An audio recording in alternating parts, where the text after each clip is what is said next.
चटणी बनवणार आहोत। तर त्यासाठी मी इथे 2 पापड असे भाजून घेतलेले आहेत, तळून घ्यायचे नाहीत, भाजलेले पापड घेतलेले आहेत। ते असे बारीक करून आपण मिक्सरच्या जारमध्ये टाकणार आहोत।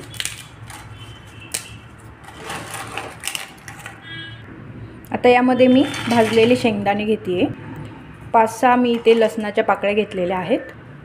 खोबरं मी हे अशा प्रकारे गॅसवरती भाजून घेतलेलं आहे।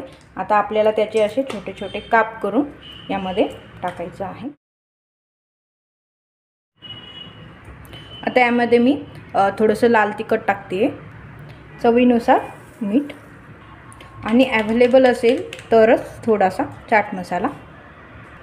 चाट मसाला तुम्ही स्किप देखील करू शकता, जर अवेलेबल असेल तरच तुम्ही यामध्ये तो टाका। आता हे आपल्याला मिक्सरमध्ये बारीक फिरवून घ्यायचं आहे।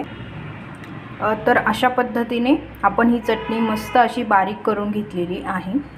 तर तुम्ही यामध्ये थोडंसं ज्यावेळेस आपण ही जेवणासोबत घेणार आहोत त्यावेळेस यामध्ये थोडंसं तेल ॲड करायचं आणि मस्त अशी 8 दिवस टिकणारी आपली ही पापडाची चटणी तयार झालेली आहे।